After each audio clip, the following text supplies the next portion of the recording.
सत्साही बच्चों, परमात्मा की पुण्य आत्माओं, परमेश्वर द्वारा दिए गए ज्ञान को आधार बनाकर जीवन सफल करो। इसमें सबसे पहला काम है कि पतिव्रता पद पर आना होगा,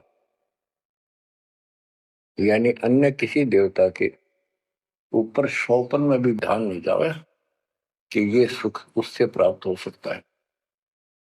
दास देखता है, सार नाम ले लिया, एक परंपरा बना ली, सार नाम लेना है, झूठ साच बोल गए, सार नाम ले लिया और फिर इनों के फायदा नहीं हुआ, झाड़े लुआने चले गए, झाड़ा लगवाया, ज्योतिष दिखाया, हाथ दिखाया।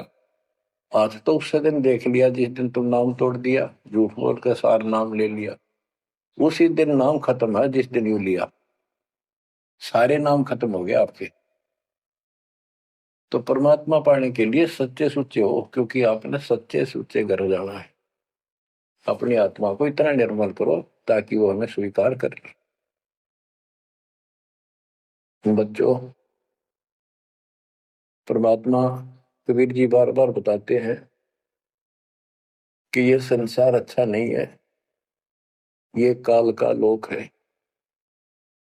इसके अंदर कोई भी सुखी जीव नहीं है 21 ब्रह्मांड में। इसलिए अपने को यहाँ के इस दुख को याद रखना होगा।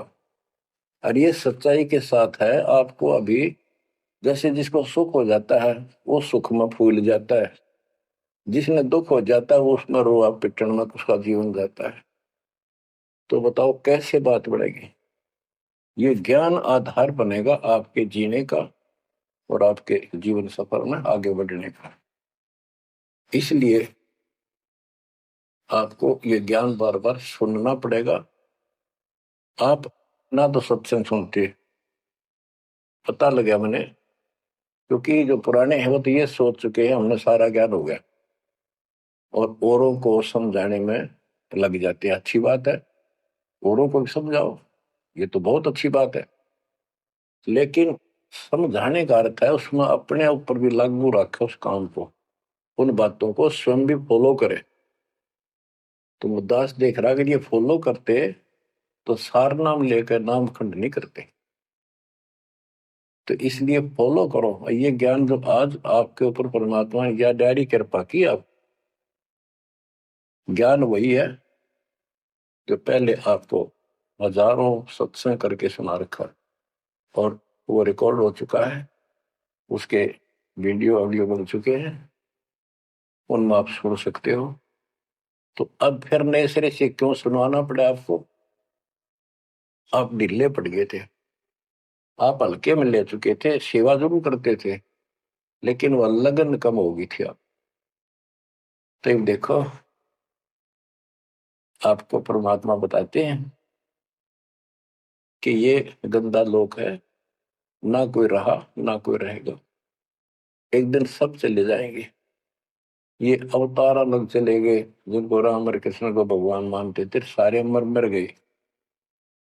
श्री रामचंद्र जी ने सरयू नदी में जल समाधि ली, कति दुखों से दुखी होकर। अंत में जब उसके पुत्र भी विरोधी हो गए, पत्नी सीता जमीन में समा गई, उसको घोर अंधेरा हो गया, वहां से आकर सीधा सरयू नदी में कूद गए और मृत्यु को प्राप्त हुए। श्री कृष्ण जी की मृत्यु कैसे हुई आपको पता है? एक पार दिन तीर मार दिया, उसने विषाक्त तीर के कारण की मौत हुई। और अपने कबीर साहब का सतलोक गमन कैसे हुआ पता है?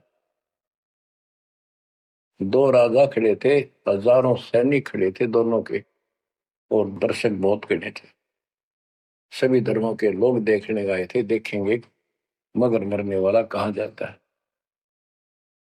एक चादर नीचे बिछाई, थोड़े सुगंधित फूल एक एक इंच बिछाए, लेट के परमात्मा ऊपर एक चादर ओढ़ ली, ऊपर से आकाशवाणी की कि देखो चादर उठाओ, इसमें मुर्दा नहीं है।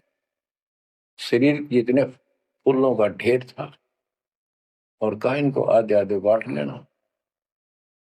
ऊपर देखा तो परमात्मा ऊपर जा रहे सतलोक। एक तो ये भगवान, ये रियल भगवान, और वो नकली भगवान। वो हम मान रहे थे भगवान है, वो भगवान है नहीं, परमात्मा नहीं है। तो क्या बताते हैं गरीबदास जी, कहते हैं ये सारा नकली सांग है।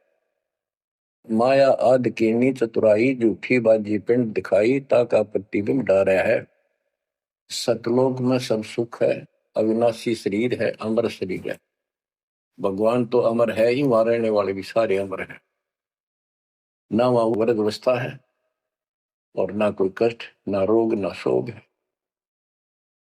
तो बच्चों, यहाँ कैसा हाल कर रखा हमारा, हमें ज्ञान नहीं पूरा, तो उसके लिए हमने कुछ मर्यादा बनाई है परमात्मा के ज्ञानाधार पे, उनका पालन करो।